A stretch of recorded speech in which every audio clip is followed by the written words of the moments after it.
I thought he was my dad. Then, on my 18th birthday, he walked away without a word. Just like that, everything I knew about my life shattered into pieces. I stood there, cake in hand, balloons floating aimlessly, as the door closed behind him, leaving me with more questions than answers. But long before that day, there were hidden signs, clues I missed that will shock you. Late-night phone calls, whispered conversations, and a family photo that didn't quite add up. I was blind to it all, living in a bubble of what I thought was normal. I grew up in a quiet suburb, the kind where everyone knows their neighbors, and the biggest event is the annual block party. My mom and Mark, though I thought of him as my father, lived in a modest 2-story house with a white picket fence. It was the American dream, or so I thought. Mark was 30 when I was born, so he was always there for me. He taught me how to ride a bike, helped me with my homework, and even coached my soccer team.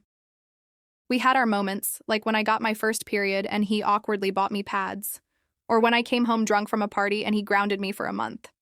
But overall, we were close, or so I believed. In those early years, Mark was my hero. He'd take me to the park on weekends, teaching me how to play catch.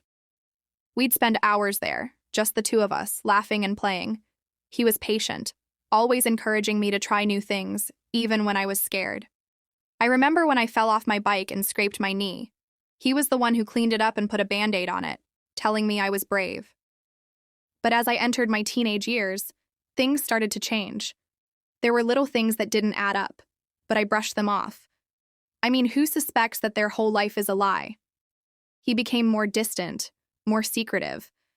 I thought it was just because I was a teenager, and that's how parents act when their kids grow up. But now, I wonder if it was because he knew the truth and didn't know how to tell me. The first real clue came when I was 16. It was a Thursday night, and I was up late studying for a history test. Around 2 a.m., the phone rang. It was unusual because no one calls that late, especially in our house. I heard Mark's footsteps as he went to answer it in the kitchen. I couldn't make out what he was saying, but his voice was low, almost a whisper. When he went back to bed, I pretended to be asleep, but I could feel the tension in the air. The next morning, I asked him about it. "Oh, it was just a wrong number," he said, but he wouldn't look me in the eye. I knew he was lying, but I didn't press further. I wish I had. Then, there was the note. I found it in his jacket pocket while I was looking for my house keys. It was a small piece of paper, folded neatly. "We need to talk about the past. Jay." It was cryptic, and I didn't know who Jay was, but it made me uneasy. I tucked it back in his pocket, telling myself it was nothing, but the words kept replaying in my head. And my mom, she started avoiding me, or at least that's how it felt. Whenever I tried to talk to her about family stuff, like where we came from, or if I had any relatives I didn't know about, she'd change the subject or say she was busy. It was like there was a wall between us that hadn't been there before. I remember once, I asked her about my birth. "Mom, do you have any pictures from when I was born? Like, in the hospital or something?"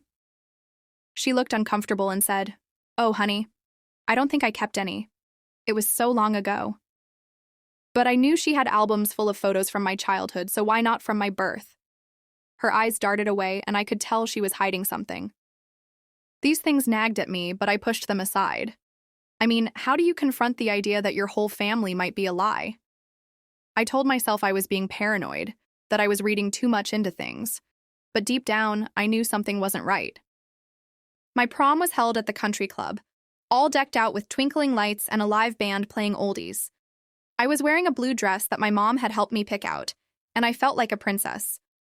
My date, Jake, was sweet, and we were having a great time dancing, spinning under the lights, laughing like nothing else mattered. That's when she approached me. She was an older woman, maybe in her 60s, with silver hair and kind eyes. She tapped me on the shoulder and said, "Excuse me, but are you Emily?" I nodded, wondering who she was. "I'm so glad I finally get to meet you. You look just like your mother did at your age." I smiled, thinking she was a friend of my mom's. But then she said, "It's so good to see you again, niece." "Niece?" I was baffled. "I'm sorry, but I don't think we've met," I said, trying to keep my voice steady. She looked surprised. "Oh, I thought you knew. I'm your aunt, your father's sister." My father's sister? But Mark was an only child. I told her that, and her face fell. No, dear. I'm talking about your real father, my brother John. My real father?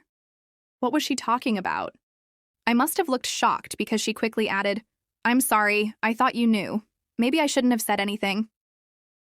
But it was too late. The seed of doubt had been planted, and I couldn't unhear what she had said. The rest of prom passed in a blur. I smiled for pictures, danced with Jake, but my mind was elsewhere, replaying her words over and over. After prom, I couldn't stop thinking about it. I tried asking my mom the next day, but she just said, Oh, she must have been confused. Maybe she mistook you for someone else. But I knew there was more to it. Her voice was too quick, too dismissive.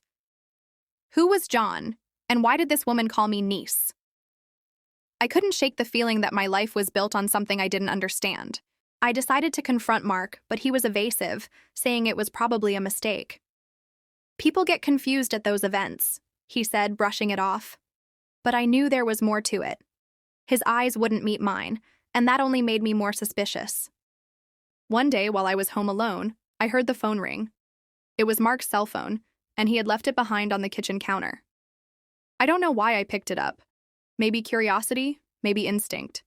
But I answered it. A man's voice came through, calm but serious. Hey, it's John. I just wanted to make sure everything's okay with the kid. Does she suspect anything? My heart raced.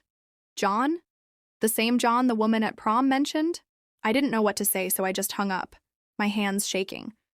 But then I noticed there was a voicemail from the same number. With trembling fingers, I played it.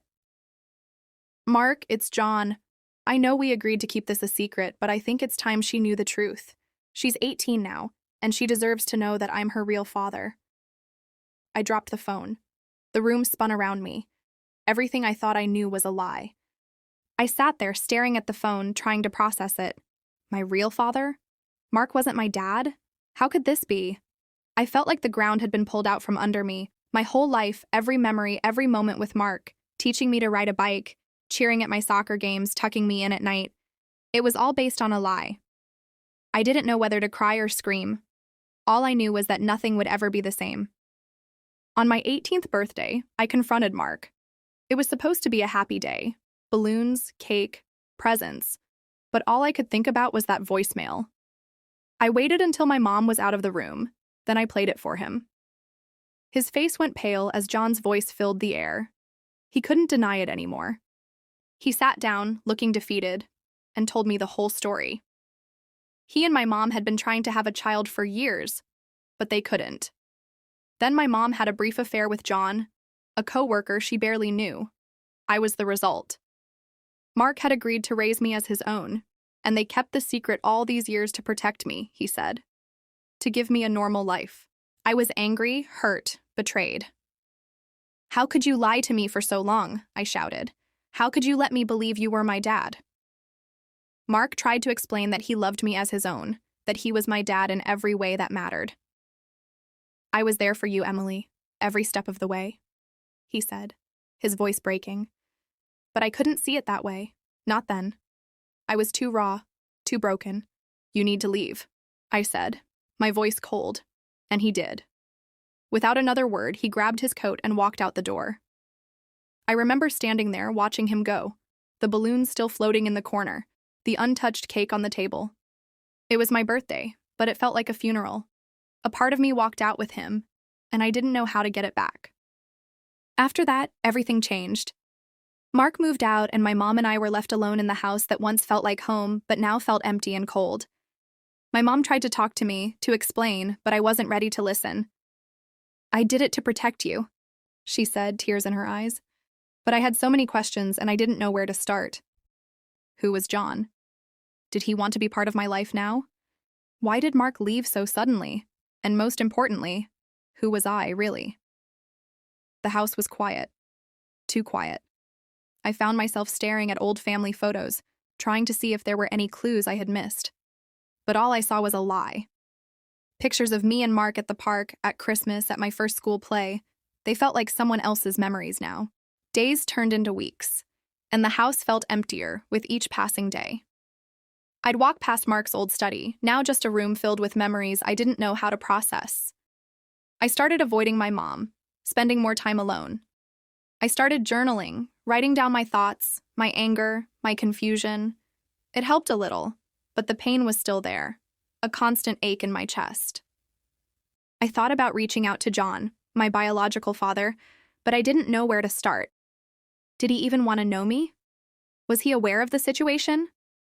I had his number from the voicemail, but every time I picked up the phone, I froze.